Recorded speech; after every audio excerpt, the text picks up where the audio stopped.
Buenos días, bienvenidos al canal de YouTube del Colegio de Notarios. Continúa Manual del Perfecto Abogado. Parte 2. ¿Cómo escriben los abogados? Los abogados suelen escribir en forma peculiar. Son algo repetitivos, oscuros y profusos. Y estoy convencido de que lo hacen así en forma deliberada y tenaz.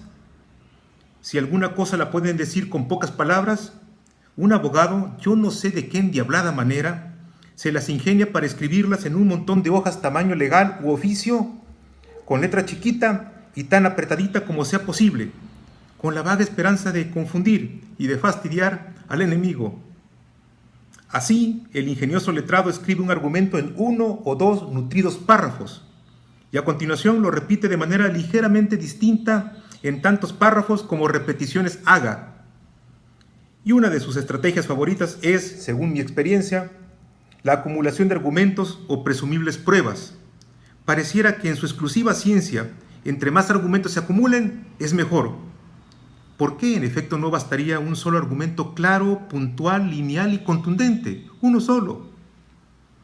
Luego el abogado dice que sin duda los hechos se probaron. En un párrafo final le vuelve a repetir al juez y al enemigo que él tiene la razón. A pesar de todo ello, estos profesionistas tienen fama de escribir bien. Bueno, tal vez un poquito enredado. Y no es que estos inteligentes y preclaros expertos sean enrevesados. Es más bien que lo hacen por estrategia de combate. Les gusta repetir todo unas 5 o 6 veces hasta que la idea que les conviene quede fija en la mente del juez y del enemigo. Los distinguidos abogados escriben en el estilo de lo que yo llamo una regla de 3. Es decir, mucho de lo que expresan lo escriben en una letanía, cantaleta o estribillo de triple repetición. ¿Vio qué bien me salió la mía? Con el sonsonete de decir lo mismo, pero con palabras distintas. De esta manera, el letrado cree sinceramente que refuerza contundentemente el argumento. Es indiferente que el argumento sea válido o no. Con un empleo excesivo de sinónimos. Tengo pruebas de un litigante, no de Veracruz, sino de una ciudad llamada Nairobi, en África, que escribe cosas como estas, que contesta la audaz, infundada y temeraria demanda del enemigo. Cuando bastaría replicar, nomás dile que no, hombre. He aquí una lista de expresiones habituales en un escrito forense o notarial. El presente escrito debidamente firmado, que acepta y conviene entender por reproducidas como si a la letra se insertasen, que los documentos son verdaderos, genuinos y auténticos, única y exclusivamente, que reconoce, acepta y se obliga expresamente, que presenta el escrito en tiempo y forma, que el contrato se realizó en los términos y en las condiciones pactadas, que conoce plenamente la naturaleza, los alcances y las consecuencias de lo firmado, que realizó los avisos, notificaciones y emplazamientos, que sabe acerca del valor, consecuencias y alcances legales. Además, para toda alternativa escriben I/O, de modo que según ellos se puedan cubrir todas las posibilidades, aunque sean contradictorias. Los señores letrados escriben numeral, probanza, libelo, foja, exequendo, en su extraña jerga forense, utilizando estas voces que nadie usaría en el lenguaje cotidiano o normal. Sin olvidar, desde luego, expresiones de anticuada cortesía como usía, su señoría, vuestra excelencia, ilustrísima, que ya no tienen sentido en nuestra aún imperfecta democracia de ciudadanos iguales. Usan tecnicismos rarísimos como impetrante, pignoraticio, quirografario, hológrafo o nuncupativo, y emplean anacronismos como amanuense e infante. Esta última, infante, es tan curiosa que se la hemos heredado a las aerolíneas. Adivino con todo que no es culpa del gremio. Todas estas son, según alegan, voces orgullosamente heredadas del más profundo medievo peninsular español o del más alambicado lenguaje cervantino. A veces escriben cosas ininteligibles o muy obvias, como los abajo suscritos, o insisten en decir Estado libre y soberano de Veracruz de Ignacio de la Llave, y repetirlo innecesariamente, la larguísima locución, cada vez que vuelven a referirse al Estado, aunque parezca obvio que es el de Veracruz, y no al estado de gravidez de una señorita o al estado del tiempo para Orizaba. Si quieren destacar algo que a su juicio es importante, llegan al extremo de escribirlo con negritas, en cursivas, todo subrayado y aún entre comillas y mayúsculas en bloque, como para prestar mayor contundencia a un sesudo argumento que ellos juzgan como protagónico o estelar. Claro, todo ello repetido con ligeras variaciones, unas 4 o 5 veces. Los profesionistas de Marras escriben con párrafos demasiado largos, como si el argumento fuese tan complejo que entendiéndolo ellos, no puedan comunicarlo a otras personas que no tienen su ciencia y su sabiduría.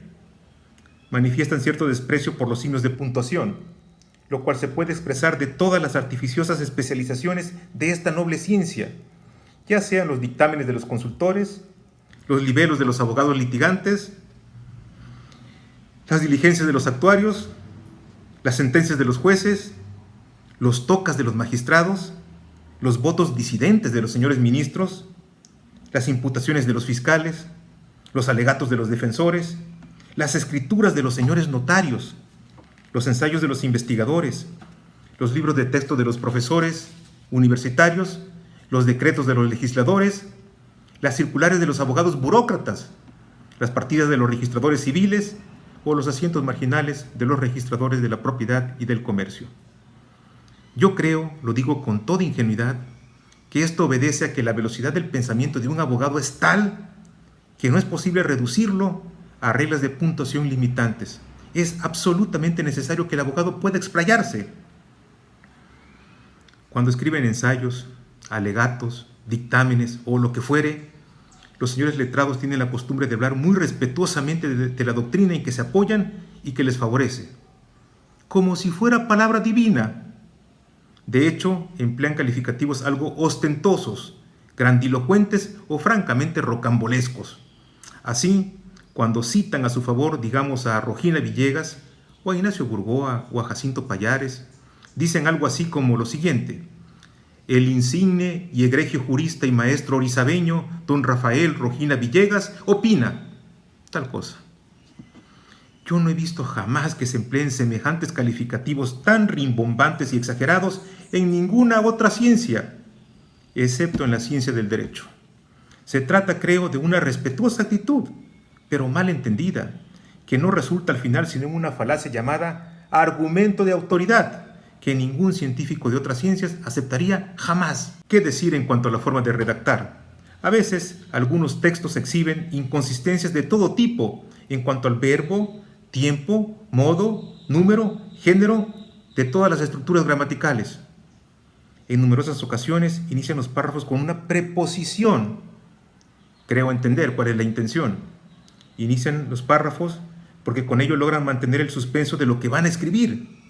Cuando un criterio de economía prescribe la más simple y consecuente enunciación, sujeto, verbo y predicado. No es inusual tampoco que abran signos de exclamación, interrogación, comillas o paréntesis que nunca se cierran o que se cierran 10 renglones abajo. Y sí, aún los jueces más sensatos acostumbran a escribir en un lenguaje rebuscado y casi esotérico, difícil de descifrar para el profano. Su forma de razonar es tan excelsa y pródiga en argumentos que los respetables magistrados no consideran necesario separar las ideas en puntos y aparte. Por tanto, formulan larguísimos párrafos de peroratas sin descanso visual para el lector, pasando de un argumento a otro casi sin transición. Además, hacen extensas transcripciones textuales de los antecedentes del caso, antecedentes que por lo demás obran en el propio expediente. Resulta así que una decisión, que bien puede escribirse en 3 o 5 fojas, alcanza, en su profusa forma de escribir, unas 50 fojas o más. Eso sí, sin contar con el abuso indiscriminado de mayúsculas, subrayados, negritas, cursivas y comillas, violando todas las reglas de estilo de la Real Academia de la Lengua Española. Cuando un magistrado resuelve algo, por muy simple que sea, anota que emite un proveído. Añade que lo proveyó y firmó y aclara que lo hizo, con una doble preposición inicial por ante el secretario con quien actúa. Los respetables magistrados utilizan mucho la expresión toda vez. una locución aparentemente sin sentido, pero que en la técnica falaz de la judicatura se entiende como una consecuencia o salida forzosa. En numerosas ocasiones los jueces acostumbran a escribir en sus sentencias una frase esperanzadora que parece presagiar un sí para el humilde ciudadano. Dicen, si bien es cierto que tal cosa, pero después de una larga perorata, cantinela o alegato, cambian repentinamente y concluyen, si bien es cierto que tal cosa, también lo es que tal otra, con lo cual terminan diciendo que no. Los notarios están igual. Contra todo lo que pudiera creerse, por su cualidad de curtidos expertos en el milenario oficio de redactar, los señores escribanos hacen gala de una forma peculiar de expresarse. He aquí la prueba.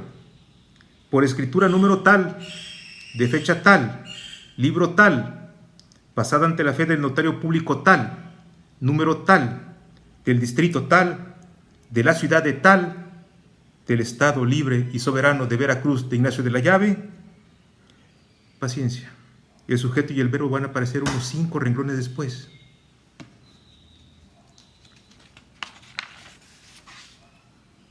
Desde luego, los notarios poseen además un matiz aristocrático. Así, afirman con elegancia que un difunto es un decuyus, dicen mortual o sucesoral para referirse a una simple herencia, y descendientes, vástagos o prole para aludir a los herederos. Tampoco dicen con la economía que da la simpleza que publicaron edictos. Dicen que se produjo un llamamiento a la herencia. Estos arrogantes profesionistas, me refiero a los notarios, gustan de escribir sesudas frases así: que el vendedor se desapodera, quita y aparta, que vende, cede, traspasa y enajena, que el comprador acepta, admite y recibe, que el poderdante da, otorga y confiere, que el deudor hipoteca en primer orden, lugar y grado, que la donación es simple, pura, mutua y recíproca, que fulano es único y universal heredero, que sutano firma ruego y encargo, que mengano realizó una construcción a la vista, ciencia y paciencia del dueño, que el poder es amplio, cumplido y bastante. ¿Por qué no mejor decir que es suficiente, vasto, lato y hasta maravilloso, sobradito, o que es un poder chido, como dicen los chamacos? Los distinguidos fedatarios y las distinguidas fedatarias también gustan de escribir al final de sus eruditos textos cosas como la siguiente: que los comparecientes tienen plena capacidad legal, según pude apreciar en forma personal. Pero apreciar, según el diccionario de la Real Academia, significa poner precio, aumentar el valor de una moneda, sentir afecto. Por tanto, ninguno de los significados de la palabra apreciar tiene relación con el vocablo en este contexto. Sería mejor utilizar la palabra advertir. Así, que el compareciente tiene plena capacidad legal según puedo advertir de forma personal, y no me consta noticia alguna en contrario. Pero hágaselos usted entender a los señores fedatarios. Algunos abogados litigantes tienen la costumbre, algo desagradable según creo, de demandar la nulidad de las escrituras que hacen los notarios. Por esta razón, estos orgullosos especialistas, o sea, los notarios, tienen la precaución de agregar en sus documentos al final que la escritura está desde luego muy bien hecha, pero que por si acaso los contratantes renuncian a las acciones de nulidad por causa de vicio, error, dolo, evicción, violencia, lesión, mala fe, y aún renuncian al plazo para el ejercicio de todas y cada una de ellas. De hecho, desde la Edad Media los escribanos de prosapia acostumbraban incluir la siguiente coletilla: e manda que la carta valga, y que sea firme y estable para siempre jamás. Y eso no es nada.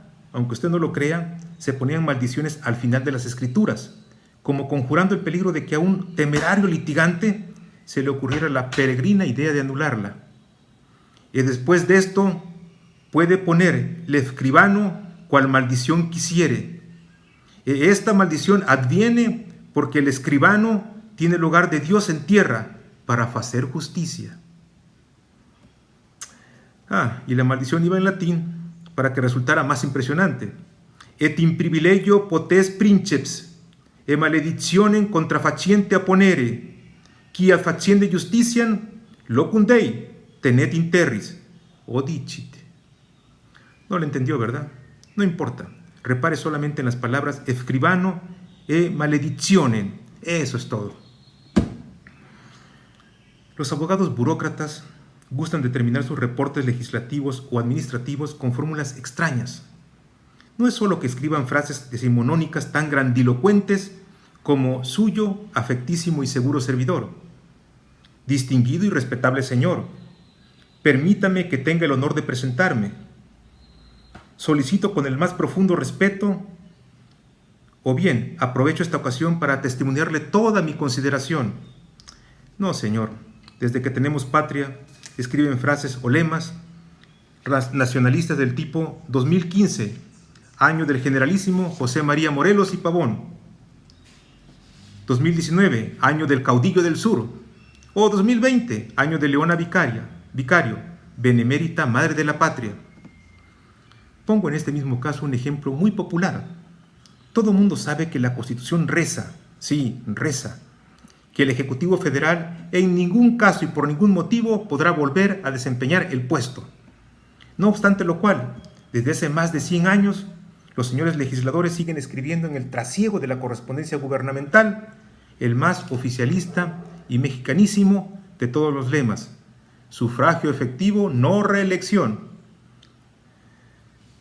Ello sin contar el proverbial protesto lo necesario, como fórmula abreviada y exorcizante que concluye y ratifica los escritos de los abogados forenses. Los legisladores, por su parte, se empeñan en reformar continuamente las leyes. Yo no tengo inconveniente en que lo hagan, pero lo que no acabo de entender es que enumeren los artículos adicionados en latín. Así, bis, ter, quater, quinquis, sextis, septis, o que los ordenen a la más típica secuencia anglosajona, 101.2, 101.3, 101.5, como si fueran emisores de radio FM. Sí, parece cosa de risa, pero así es como escriben los abogados. Y eso que son letrados, es decir, hombres de letras. Yo por eso les digo a los señores contadores, en mi ingenua venganza, que ellos son numerados. Gracias. Fin de la parte 2. Los invito a ver la parte 3 de Manual del Perfecto Abogado. Gracias.